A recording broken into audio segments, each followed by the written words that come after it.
कल हमने कफज प्रमेह के प्रकार तक देखे थे। अलालामेह मतलब लाल, लार लार जो बोलते हैं ना, जिसमें तार आता है, तो अलालमेह से तार वाला मूत्र निकलता है अलालमेह वाले व्यक्ति में। Now we will go ahead to पित्तज प्रमेह, पित्तज होने वाले प्रमेह। पित्तज प्रमेह के निदान में सबसे पहले तो पित्तवर्धक आहार विहार आता है। आहार में उष्ण चीजें, गर्म चीजें, गर्म दोनों फिजिकली टेम्परेचर वाइज उष्ण है या फिर उष्ण वीर्य है। टेम्परेचर वाइज उष्ण है या फिर उष्ण वीर्य है, दोनों आ जाते हैं। अम्ल चीजें, ज्यादा खट्टी चीजें, उसके बाद लवण, ज्यादा नमकीन चीजें, क्षार युक्त मतलब जिसमें क्षार ज्यादा डाला हुआ है, जैसे पापड़ है, अचार है, तो इसमें क्षार डालते हैं। चाट मसाला है तो इसमें क्षार डालते हैं। कटु चीजें, कटु मतलब तीखी, तीखी चीजें ज्यादा खाने से भी पित्तज प्रमेह उत्पन्न हो सकता है।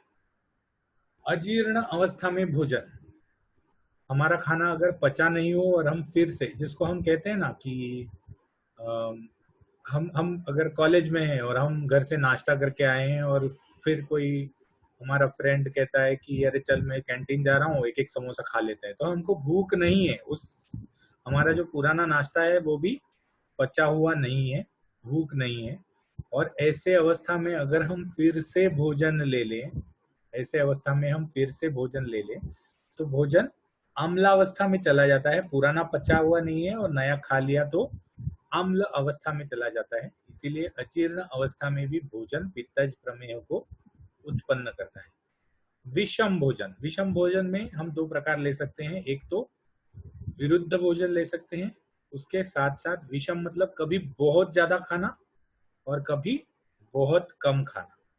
कोई दिन हमने बहुत ज्यादा पेट फाड़ के खा लिया और कोई दिन हमने कम खा लिया, तो वो विषम भोजन हो जाता है।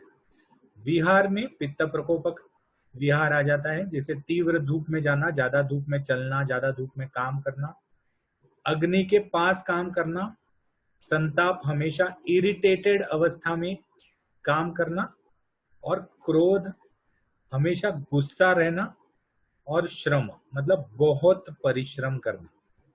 तो ये सब पित्तज प्रमेह के निदान माने जाते हैं। अब हम पित्तज प्रमेह की संप्राप्ति देखते हैं। संप्राप्ति वही है जो कफज प्रमेह की थी, सिर्फ कफज की जगह पर पित्त आ गया। तो सबसे पहले रोग उत्पत्ति काल में पित्त वृद्धि हो जाती है। रोग उत्पत्ति काल में पित्त वृद्धि हो जाती है, पित्त अपने कारणों से प्रकोपित हो जाता है। फिर ये पित्त, जैसे कफ शरीर में फैल गया था वैसे पित्त शरीर में फैल जाता है, शरीर को ढीला कर देता है। अब पित्त अपने द्रव गुण से शरीर को ढीला कर देता है। यहाँ मैंने कफ लिख दिया है लेकिन ये पित्त है, ये कफ नहीं है, ये पित्त है। पित्त मेद को दुष्ट करता है, उष्ण और द्रव गुण से मेद से पानी सेल्यूलर लेवल से एक्स्ट्रा सेल्यूलर लेवल पे बाहर निकाल देता है। यहाँ भी कफ है लेकिन ये पित्त है। एक्चुअली पित्त मेद और मांस को दूषित करके क्लेद की उपस्थिति करता है। अब कफ भी क्लेद को उपस्थित करता है, पित्त भी क्लेद को उपस्थित करता है, ये है क्या चीज? तो कफ कफ में द्रव गुण बढ़ जाता है, सांद्र गुण कम हो जाता है, इसीलिए एक्स्ट्रा सेल्यूलर लिविंग मतलब oozing of the cellular fluid, oozing of cellular fluid हो जाता है। पित्त अपने उष्ण गुण से कोई भी चीज को जब उबालते हैं, when we steam something, what happens is the water content comes out। तो वैसे ही पित्त जो है वो मेद और मांस के वाटर कंटेंट को एक्स्ट्रा सेल्यूलर लेवल पे ला देता है। एक्स्ट्रा सेल्यूलर लेवल पे लाने की वजह से क्लेद बढ़ जाता है और क्लेद दूषित हो जाता है। मांस दूषित होने से इसमें भी प्रमेय पीड़िका होती है, लेकिन प्रमेय पीड़िका पे अभी ज्यादा नजर मत डालो, जैसे मैंने कफ में भी बोला था, because right now diagnosis has improved so many fold that मैंने प्रमेह पीड़िका का पेशेंट शायद ही देखा होगा। अगर बहुत इनिशियल स्टेजेस में देखा होगा तो शायद मैं डायग्नोज भी नहीं कर पाया होगा। अभी पिछले 5-6 साल से तो मैंने प्रमेय पीड़िका के पेशेंट देखे ही नहीं। उसका रीजन ये है कि हमारे जो इस समय में डायग्नोसिस कैसे होता था, इस समय में डायग्नोसिस जो होता था वो सिम्टम्स से होता था। आज की तारीख में डायग्नोसिस कैसे होता है? आज की तारीख में डायग्नोसिस होता है वो पैथोलॉजी से होता है। So pathological diagnosis gives you an early diagnosis of the disease. हम हर 40 साल के पेशेंट को बोल देते हैं साल में एक बार आप blood sugar blood sugar test करवा लो। तो we are getting a diagnosis of diabetes very much earlier than the symptoms appear. और इसीलिए प्रमेह आज की तारीख में ठीक होने के चांसेस ज्यादा है पुराने जमाने से। लेकिन क्या हो जाता है, because we are more prone into allopathy, हम ये पकड़ के चलते हैं कि प्रमेह इज अ मेटाबॉलिक डिसऑर्डर और वो कभी ठीक होगा ही नहीं। लेकिन यहाँ समझने की बात यह है कि डिस ईज और डिसऑर्डर में फर्क है। डिस ईज मतलब क्या है? जैसे हमारा घर है, उसकी दीवार गिर गई है, तो दैट इज अ डिसीज। उसको जब तक मैं रिपेयर नहीं करूंगा वो दीवार फिर से ठीक नहीं होगी। या फिर दीवार का अगर टुकड़ा गिर गया है, पूरी दीवार नहीं गिरे किसी पे, तो अगर टुकड़ा गिर गया है तो वो उसको रिपेयर करना जरूरी है, उसको मेंटेन करना जरूरी है। लेकिन डिसऑर्डर, अगर मेरे रूम में चीजें यहाँ वहाँ फैली हुई है, जैसे बहुत सारे लोगों को जब हमने मिड टर्म एग्जाम लिया था तो बहुत सारे लोगों के रूम में चीजें फैली हुई थी। तो उन चीजों को अगर हम वापस ऑर्डर में ले आए तो वो डिसऑर्डर ठीक हो सकती है। तो आज की तारीख में मेरे हिसाब से तो प्रमेह ज्यादा अच्छी तरह से समझ में आता है और ज्यादा जल्दी ठीक हो जाता है। तो ये एक्स्ट्रा सेल्यूलर फ्लूइड जो क्लेद है वो ब्लड में चला जाके मूत्र रूप में बदल जाता है, किडनी में चला जाता है, किडनी से ब्लैडर में चला जाता है, बस्ती में जाके सब स्रोतोरोध उत्पन्न कर देता है और प्रमेह की उत्पत्ति होती है। वहां पर कफ के गुण के समान मूत्र निकल रहा था, यहाँ पर पित्त के गुण के समान मूत्र निकलता है। तो पित्त के गुण के समान अगर मूत्र निकलता है तो वो किस प्रकार से निकलता है देखते हैं। पित्तज प्रमेह जो है, कफज प्रमेह 10 प्रकार का था, पित्तज प्रमेह 6 प्रकार का है। कफज प्रमेह में मूत्र के गुणों से समझ में आता था, गुणों से। मूत्र को हमको ओवरनाइट या 6 से 8 घंटे रखने के बाद वो कैसा दिखता है, कैसा स्मेल करता है, कैसा टेस्ट आता है, चिपचिपा होता है या नहीं होता, उस पे हमको कफज प्रमेह समझ में आता था। पित्तज प्रमेह फॉर्चुनेटली हमको तुरंत समझ में आता है, तुरंत समझ में आता है। तो पित्तज प्रमेह के 6 प्रकार हैं: क्षारमेह, कालमेह, नीलमेह, लोहितमेह, मंजिष्ठमेह और हारिद्रमेह। अब एक एक प्रकार को हम देखते हैं। क्षारमेह, क्षारमेह में क्षार के समान गंध वर्ण रस या स्पर्श होता है। अब ये क्षार के समान क्या है? हम हर कोई 12th स्टैंडर्ड पास करके आया हुआ है तो केमिस्ट्री लैब में गया हुआ है। क्षार मतलब एसिडिक। तो हाइड्रोक्लोरिक एसिड या सल्फ्यूरिक एसिड को अगर आपने स्मेल किया होगा तो उस क्षार के यूजुअली स्मेल्स निकलते हैं। तो ऐसे एक विशिष्ट स्मेल का जो यूरिन है वो पास करता है पित्तज प्रमेय का पेशेंट। क्षार के समान गंध हो जाता है। वर्ण चलो अगर बहुत ही डाइल्यूटेड है तो वर्ण समझ में नहीं आएगा। रस हमको देखना नहीं है तो रस समझ में नहीं आता। स्पर्श जरूर से समझ में आता है। अगर आप मूत्र को हाथ में लोगे तो it will irritate the fingers, मतलब जला नहीं देगा। जैसे वो पिक्चर में या क्राइम पेट्रोल में मुंह पे एसिड डालते हैं, या मोगैम्बो खुश हुआ में वो एसिड बाथ में उसने जंप मार देता है और फिर वो उसकी हड्डी बसली एक दिखने लगती है, तो वैसा जलाएगा नहीं, लेकिन you will feel irritated on your fingers. कालमेह में कृष्णवर्णी, काल मतलब काला, तो कृष्णवर्णी यहाँ पर ब्लैक पेंट के जैसा काला नहीं होता, but there is a blackish tinge in the मूत्र, तो इसीलिए कृष्णवर्णी मूत्र निकलता है। और पित्त की वजह से गर्म मूत्र निकलता है। नीलमेह, मूत्र यूजुअली गर्म रहता है। हाँ? अगर आपने कभी मूत्र को छू के देखा है तुरंत पास करने के बाद, तो मूत्र इज यूजुअली हॉट, लेकिन ये थोड़ा सा ज्यादा गर्म होगा। व्हाई इज मूत्र hot? Because your body is hot. तो because your body is hot, तुम्हारा मूत्र भी हॉट रहता है, तो ये थोड़ा सा ज्यादा गर्म होगा। नीलमेह, नीलमेह में नीलवर्णी, स्याही के समान। This will be a little more darker, this will be a little more darker than कालमेह। और आम्ल होता है। आम्ल का आज की तारीख में how we can test, how we can test आम्ल, वी कैन नॉट टेस्ट आम्ल, वी कैन टेस्ट आम्ल, वी कैन टेस्ट आम्ल बाय पीएच स्ट्रिप और पीएच मीटर। आज भी जब यूरिन टेस्ट होता है, तो इफ यू माइट रिमेम्बर कि अगर फर्स्ट ईयर में आपने लैब में यूरिन टेस्ट किया होगा, तो यूरिन की जो स्ट्रिप रहती है, वो यूरिन स्ट्रिप अलग अलग कलर वाली होती है, yellow colour, red colour, green colour, blue colour. तो उसमें से एक कलर जो होता है, that is a pH meter which is pasted on the strip. तो अगर पीएच मीटर का कलर बदल जाता है, ज्यादा लाल हो जाता है, योर यूरिन इज एसिडिक। अगर ज्यादा लाल हो जाता है तो your urine is acidic. Urine is usually acidic but slightly acidic, इसमें थोड़ा सा ज्यादा डेंस हो जाता है। लोहित में, लोहित मतलब रक्त, रक्तवर्णी हो जाता है, रेडिश कलर। लोहित मेह can be very commonly found, लोहित मेह can be very commonly found in people who have stones or who are passing blood in the urine। तो जब मतलब ब्लड यूरिया आता है, यूरिन में ब्लड आना चालू हो जाता है, तो रक्तवर्णी प्रमेह, पित्तज प्रमेह आप मान सकते हैं।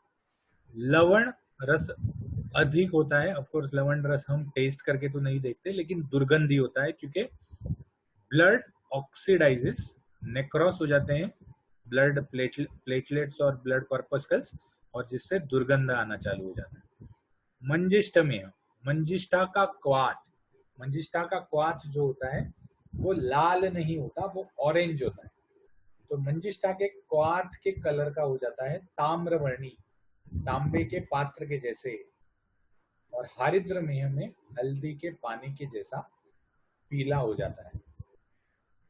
अब ये पित्तज प्रमेय जो है, ये कफज प्रमेय समझ में आ जाते हैं, वातज प्रमेय समझ में आ जाते हैं, लेकिन ये पित्तज प्रमेय जो है ना, वो बहुत टाइम समझ में नहीं आते। मतलब कभी कभी तो मेरे भी समझ में नहीं आते, बिकॉज पित्तज प्रमेय के पेशेंट जो हैं, सी कफज प्रमेय और वातज प्रमेय आर क्लियर कि कफज प्रमेय ये वातज प्रमेय या डायबिटीज का पूर्व रूप है, पूर्व रूप या उसके पहले वाला स्टेज है। लेकिन पित्तज प्रमेय समझ में नहीं आते। अब स्टोन का डायबिटीज से क्या लेना देना, रक्तवर्णी मूत्र आना, इसका डायबिटीज से क्या लेना देना। तो अब हम थोड़ा सा पीछे चलते हैं कि जहां पर प्रमेह के निदान बताए हैं। अगर आप प्रमेह के निदान को याद करो, तो उसमें सभी जो निदान हैं, वो निदान आपके शरीर में मेटाबॉल मतलब एनाबॉलिज्म बढ़ाने वाले हैं, शरीर में चर्बी बढ़ाने वाले हैं, शरीर में कार्बोहाइड्रेट बढ़ाने वाले हैं। तो इस वजह से what I suppose is that पित्तज प्रमेय, बिकॉज वी नो दैट प्रमेह में a patient is more prone to opportunistic infections. प्रमेह के पेशेंट को इन्फेक्शंस होने के चांसेस बढ़ जाते हैं। प्लस प्रमेह के पेशेंट में क्या हो जाता है कि किडनी और मेद धातु वपावहन, इसमें ज्यादा तकलीफ होती है, ज्यादा दूषितता होती है। तो because the kidney is weak and it is more prone to infections, probably पित्तज प्रमेय के जो प्रकार बताए हैं, those are the infection, urine infections which happen before prameha, diabetes or blood sugar levels rise. Blood sugar levels will rise, but before the symptoms appear, symptoms of vataj prameha appear, whatever opportunistic infections are coming, उसको इन्होंने पित्तज प्रमेह में माना है। We should appreciate that उस जमाने में भी उन्होंने कुछ तो कोशिश की।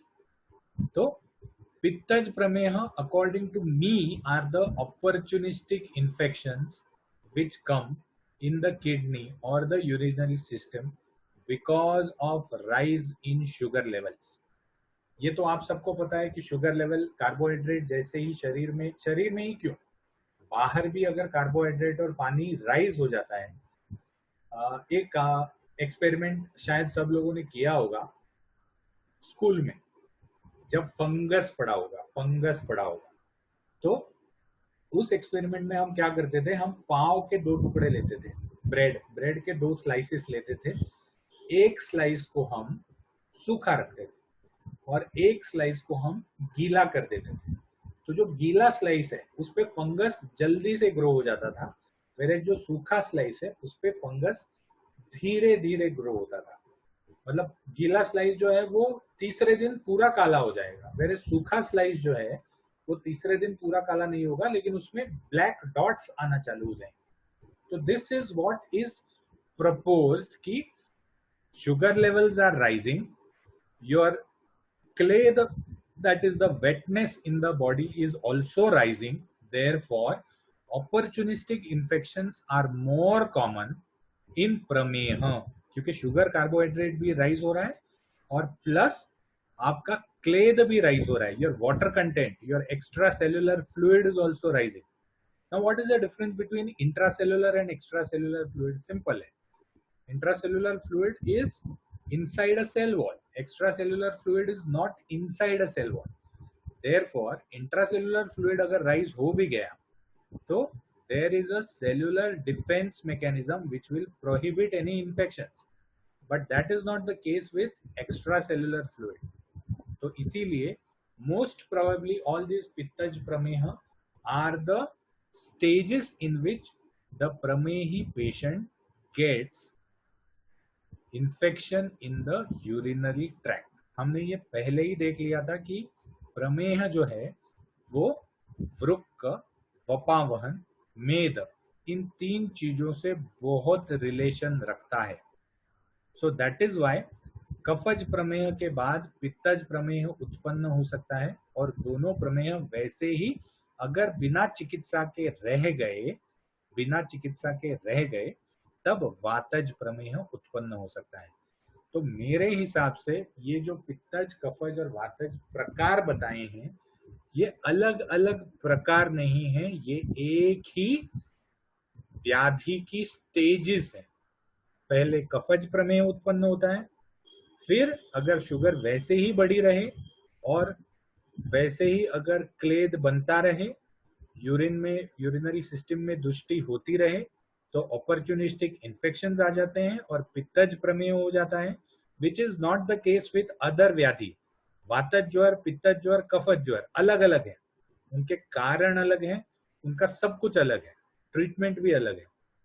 लेकिन कफज प्रमेह, पित्तज प्रमेह और वातज प्रमेह are 3 stages of the same व्याधि prameha, and that is why I still believe that prameha directly correlates with diabetes mellitus। Of course each person can have his own opinion। आप भी जब पढ़ोगे, शायद मैं बूढ़ा हो जाऊंगा, आपने 2-4 पुस्तकें ज्यादा पढ़ ली मेरे से, तो आप कुछ भी अलग एक ओपिनियन बना सकते हो, but you should be able to explain your opinion in public. You should be able, मतलब सिर्फ मुझे ऐसा लगता है ये कहने से मतलब नहीं है। आपने जब विमान स्थान पढ़ा होगा तो अगर पढ़ा है तो विमान स्थान में वाद मार्ग बताए हैं, तो वाद मार्ग के अनुसार आपको वो ओपिनियन प्रूव करने को आना चाहिए। ठीक है, तो इस तरह से हमने पित्तज प्रमेह के प्रकार देख लिए, क्षारमेह, कालमेह, नीलमेह, लोहितमेह, मंजिष्ठामेह और हारित्रमेह। अब हम चलते हैं वातज प्रमेह के निदान।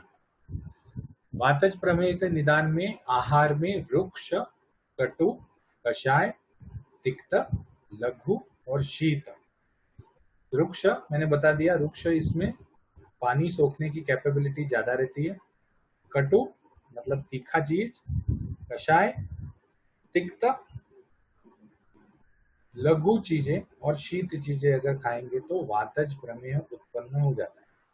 तो अब आपके मन में ये विचार आता होगा कि अलग अलग लोगों के, अलग अलग लोगों में अलग अलग निदान क्यों बताएं? अगर एक ही प्रकार का प्रमेय है तो अलग अलग इसमें अलग अलग निदान क्यों बताएं? वातज प्रमेय के निदान से कफज प्रमेय होगा ही नहीं, तो क्या डायरेक्टली वातज प्रमेय हो जाता है? तो वातज प्रमेय, अगर हम प्रमेय, इसके लिए प्रमेय की चिकित्सा समझनी जरूरी है। प्रमेय की चिकित्सा में उन्होंने बताया है कि प्रमेय जो होते हैं वो दो प्रकार के होते हैं। एक होते हैं स्थूल प्रमेय, जो कफज, पित्तज और फिर वातज में चले जाते हैं, और एक होते हैं, एक स्थूल प्रमेय, एक कृश प्रमेय। कृश प्रमेय वो होता है जो डायरेक्टली वातज प्रमेय की स्टेज में चला जाता है। तो कृश प्रमेय कौन है? कृश प्रमेय वो है जो शरीर में ठीक से पोषण नहीं देते, जिनका पैनक्रियाज जो है वो बिना न्यूट्रिशन के डेड होना चालू हो जाता है, पैनक्रियाटिक सेल्स, और उनको इंसुलिन डिपेंडेंट डायबिटीज मेलिटस हो जाता है। वेरेज कफज से सो पित्तज और वातज में आने वाले हैं, they are non insulin dependent diabetes mellitus. तो ये जो आहार विहार है, ये इंसुलिन डिपेंडेंट डायबिटीज मेलिटस का आहार विहार है, इसीलिए उसको अलग से बताया है। अब पित्तज को अलग से क्यों बताया है? क्योंकि अगर कफज प्रमेही ज्यादा पित्त प्रकोपक आहार विहार भी करे तो एक तो द्रव गुण उसके शरीर में पहले ही बढ़ा हुआ है, ऊपर से अगर पित्त का भी द्रव गुण बढ़ जाता है, पित्त का भी प्रकोप हो जाता है उष्ण गुण के, तब उसको पित्तज प्रमेय के स्टेज में आ जाता है, ऐसा मेरा मानना है। तो वातज प्रमेय के आहार में रुक्ष, कटु, कषाय, तिक्त, लघु, शीत। एग्जाम में ये सब मत लिखना, ये वाइवा में ज्यादा से ज्यादा बता सकते हैं, लेकिन एग्जाम में ये सब चीज मत लिखना, क्योंकि कौन एग्जामिनर आपके पास आता है और वो किस मेंटालिटी से आपका पेपर चेक करता है। तो this all things have not to be written in the written exam, theory exam. हाँ, वाइवा में जरूर से आप बता सकते हैं। तो उस एग्जामिनर को लगेगा भी कि भाई इसने थोड़ा बहुत संहिता को पढ़ के मॉडर्न से कोरिलेट करने का कोशिश किया है। ठीक है। विहार, अति मैथुन, अति व्यायाम या पंचकर्म करने से, पंचकर्म भी अति प्रमाण में करने से। फिर वेग धारण, उपवास, धूप, शोक, शोक मतलब मानसिक शोक, शोक के कारण हुआ प्रमेह आज ज्यादा देखने को मिलता है, स्ट्रेस इंड्यूस्ड डायबिटीज। ठीक है। उद्वेग, उद्वेग मतलब अगर मनस्थिति, उसकी मानसिक स्थिति ठीक नहीं हो या रक्त स्राव ज्यादा हो गया हो। जागरण करने से, आज की तारीख में भी जितने भी लोग डायबिटिक हैं सबको टाइम पे सोना, टाइम पे उठना जरूरी है। जागरण करने से बॉडी का सेल्यूलर लेवल रिपेयर जो है that gets hampered, and it is shown, last year का जो नोबेल प्राइज मिला है वो इसी थियोरी को मिला है कि बायोलॉजिकल क्लॉक को अगर हम फॉलो करते हैं तो हमारा सेल्यूलर लेवल रिपेयर ज्यादा अच्छी तरह से होता है। There are less frequency, less amount of cancers which can be seen for those who sleep on time and get up on time. ठीक है। विषमासन अगर करते हैं तब भी वातज प्रमेय होता है। अब ये विषमासन करने से वातज प्रमेय कैसे होता है, इसका एक्सप्लेनेशन मैं नहीं दे पाऊंगा, क्योंकि ये मुझे भी अभी तक नहीं समझा है। वन मोर रीजन ऑफ मुझे नहीं समझना या एक्सप्लेनेशन नहीं दे पाना is because nowadays we have more comfortable ways of transport. तो इसीलिए शायद विषमासन से किसी को प्रमेय होता ही ना हो। So nowadays, because we have more comfortable ways of transport, we will not be able to explain. ठीक है। तो अब चलते हैं वातज प्रमेय की संप्राप्ति में। वातज प्रमेय की संप्राप्ति बहुत ही इजी है। 4 प्रकार के वातज प्रमेय हैं, 10 प्रकार के कफज, 6 प्रकार के पित्तज और 4 प्रकार के वातज प्रमेय हैं।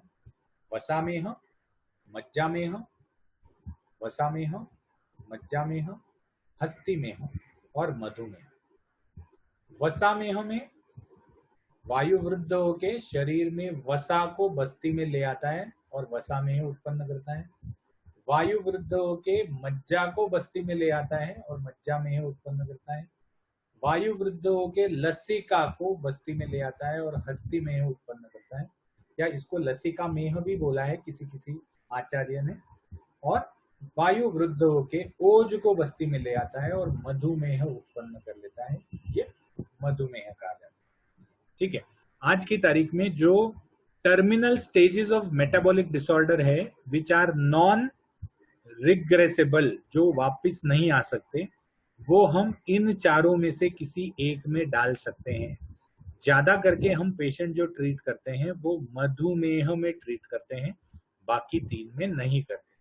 सो मोस्ट ऑफ द, अगर आप इन सब के गुण देखो, वसा के, मज्जा के, लसिका के या ओज के, सब मधुर गुणी है, सब शीत गुणी है, सब स्निग्ध गुणी है।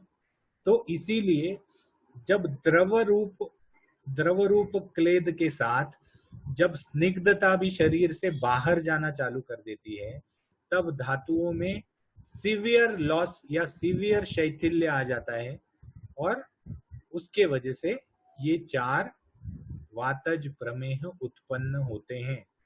In reality also when we do a urine test of prameham patient, what we find is sugar is started coming out from urine. तो एक्चुअलिटी में भी शुगर यूरिन में दिखती है। तो इसीलिए मधुमेह we can correlate with diabetes very nice, but the other all stages like कफज मेह और पित्तज मेह भी are pre-diabetic stages और new diabetic stages of a प्रमेही। अब वातज प्रमेय के प्रकार देखते हैं। वसामेह में वसा से मिश्रित या वसा के समान मूत्र निकलता है। मज्जामेह में मज्जा मिश्रित या मज्जा के समान मूत्र निकलता है। हस्तिमेह में मत्त हत्ती के समान प्रचुर मात्रा में मूत्र विसर्जन होता है। अगर कभी हाथी को यूरिन पास करते हुए देखा हो, तो हाथी जब यूरिन पास करता है तो एक जबरदस्त फ्लो से पास करता है। मेरे पास एक वीडियो भी था शायद उसका, लेकिन कहाँ है, मेरा इतना डेटा हो गया है कि ये पूरे लॉकडाउन में मैं ये नहीं कर पाया हूँ, मतलब उसको अरेंज नहीं कर पाया हूँ, अभी भी डिसऑर्डर में पड़ा है बेचारा। तो मैंने शायद बेंगलोर में गया था, तो वहां पर बेंगलोर के एक जू में मैंने एक हाथी को यूरिनेट करते हुए देखा। तो तब जो भी कैमरा था, जितना भी गंदा, क्योंकि उस टाइम पे अच्छे कैमरा नहीं होते थे मेगापिक्सल वाले, तो जो भी कैमरा था तो उसमें मैंने हाथी के मूत्र विसर्जन को रिकॉर्ड किया था। उसमें क्लियर, यूट्यूब पे देखोगे तो यूट्यूब पे भी शायद मिल जाएगा, किसी ने रिकॉर्ड किया होगा। तो हाथी का मूत्र विसर्जन होता है, वो प्रचुर मात्रा में होता है, प्रचुर मात्रा में। मतलब केरला में तो कोई कोई उसके नीचे हाथ धो लेता है और हाथ ये हो जाता है, मतलब फोर्स से दूर चला जाता है। तो प्रचुर मात्रा और प्रचुर फोर्स से धीरे धीरे हाथी मूत्र विसर्जन करता रहता है। तो उस टाइप का मूत्र विसर्जन होता है जहां आदमी टॉयलेट में चला जाए और फिर उसको पूछना पड़े, अरे भाई 1 नंबर है या 2 नंबर। तो इतनी मात्रा में मूत्र विसर्जन होता है उस आदमी को, तो वो हस्ती में है। Polyuria is lot of urination, is also one of the symptoms of diabetes mellitus. मधुमेह कषाय, मधुर और पांडु वर्ण का रुक्ष मूत्र निकलता है। रुक्ष मूत्र आज की तारीख में आप कैसे समझ सकते हो? रुक्ष मूत्र कहीं भी चिपकेगा नहीं, अगर आप उसको कपड़े पे डालोगे तो चिपकेगा नहीं। रुक्ष मूत्र को अगर आप तेल में डालोगे तो झट से मिक्स नहीं होगा, वो ठीक तरह से गोल घूमता रहेगा। तो रुक्ष मूत्र आप, इसीलिए तैल बिंदु परीक्षा भी आपने फर्स्ट ईयर में सीखा होगा, मूत्र में तैल बिंदु परीक्षा। तो तैल बिंदु परीक्षा भी प्रमेय में की जा सकती है। कषाय और मधुर रस तो समझ में आता है, यूरिन में शुगर आना चालू हो जाता है। तो जैसे ही मतलब ऐसे पकड़ के चलो कि 30% of the diabetics who come to you will tell you कि जहां भी मैं पेशाब करता हूं, जहां भी मैं मूत्र विसर्जन करता हूं, वहां काली चींटियां आ जाती हैं। तो that is one of the 30% diabetics में ये सिम्टम होता है। तो it is very clear that मधुर रस मूत्र में है, that means sugar is going out through urine. ठीक है, तो let us go to the next, प्रमेय के पूर्व रूप। अब प्रमेय के जितने भी पूर्व रूप हैं, इन्होंने यहाँ पर कफज प्रमेय के अलग पूर्व रूप या वातज प्रमेय के अलग पूर्व रूप ऐसे नहीं बताया। प्रमेय के पूर्व रूप में जो भी बताया है 1 to 1, एक से एक सिम्टम आपको डायबिटीज में आज की तारीख में दिखता है। एक भी सिम्टम ऐसा नहीं है जो आज की डेट में नहीं दिखता। केश में जटा हो जाना, जटा मतलब जब आप कंघी करते हैं तो कंघी अटक जाती है, तो केश में जटा हो जाना is also a symptom of diabetes mellitus. मुख माधुर्य, मुंह मीठा लगना या फिर मुंह में एक अलग तरह की चिपचिपी संवेदना होते रहना, मुख माधुर्य is also a symptom which many complain in diabetes. हस्तपाद शून्यता, अब यहाँ पर शून्यता का मतलब हाथ पांव ना होना नहीं है, शून्यता का मतलब है हाथ पांव से ज्यादा काम नहीं कर पाना। अंगों में जलन या चिमचिमायन, चीटियां चलना, तो डायबिटीज में बहुत सारे लोग जो है वो न्यूरालजिया कंप्लेन करते हैं कि मेरे हाथ पांव में मूंगी आने जैसा होता है, हाथ पांव में मूंगी आने जैसा होता है। मुख तालु शुष्कता और प्यास, polydipsia, polyphagia, polyuria are the 3 symptoms of diabetes. Polydipsia में क्या आ जाता है, प्यास ज्यादा बढ़ जाती है, मुंह सूख जाता है। आज की तारीख में भी you can see in patient, many of the times when patient comes and tells you कि सर मेरा मुंह सूख रहा है, तो the first thing which you should, if he is an obese patient, the first thing which should come to your mind is diabetes mellitus. आलस्य, कोई भी काम करने की इच्छा नहीं होती, कार्य करने की अनिच्छा, निद्राधिक्य, सोए रहने की इच्छा होती है, वो आदमी बैठा हुआ नहीं मिलेगा आपको, वो आदमी लेटा हुआ ही मिलेगा। तंद्रा, कोई भी काम कर, मतलब लेक्चर सुनते हैं, कोई आदमी बेचारा लेक्चर दे रहा है, ये पीछे वाले बेंच पे बैठ के सो रहा है या झपकी ले रहा है, तो तंद्रा भी बहुत आती है। शरीर पर मल जम जाना, अब यहाँ पर शरीर पर मल मतलब कौन सा मल, स्टूल नहीं, खमल, चमड़ी के ऊपर, कान में, नाक में ज्यादा मल आना चालू हो जाता है, और बिकॉज स्वेद ज्यादा आता है, द्रव गुण ज्यादा होता है, तो स्किन पर भी इन्फेक्शंस होने के चांसेस बढ़ जाते हैं, इसीलिए शरीर में दुर्गंध आना चालू हो जाती है। अगर आपको याद हो तो जब लंघन बृहण पुरुष स्थूल अष्टौ निंदित अध्याय हमने पढ़ा था, तो दुर्गंध ये एक अष्टौ मतलब अति स्थूल का सिम्टम बताया था उन्होंने, अति स्थूल में दुर्गंध ये सिम्टम बताया था। और अति स्थूल हमेशा सततौ व्याधितौ एतौ, मतलब हमेशा व्याधि युक्त होते हैं, उसमें से एक व्याधि जो होता है वो डायबिटीज होता है। ठीक है, प्रमेय का साध्यासाध्यत्व सिंपल है, कफज प्रमेय साध्य है क्योंकि वो जल्दी होता है, it is the first stage. पित्तज प्रमेय याप्य है क्योंकि किडनी में इंफेक्शन हो गया है, किडनी तक दृष्टि पहुंच गई है। और वातज प्रमेय असाध्य है क्योंकि पूरे शरीर में मेटाबॉलिक सिंड्रोम हो गया है। अब इन्होंने क्या बताया, इन्होंने बताया कफज साध्य है क्योंकि दोष दुष्य सामान्यत्वात्।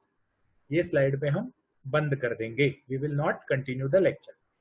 दोष दुष्य सामान्यत्वात् मतलब कफ और मेद, कफ और क्लेद, कफ और बढ़ा हुआ जो भी मतलब दुष्ट हुआ जो भी धातु है, ये दोनों गुण सामान्य से रहते हैं। कफ भी स्निग्ध है, मेद भी स्निग्ध है, कफ भी शीत है, मेद भी शीत है, कफ भी शीत है, क्लेद भी शीत है।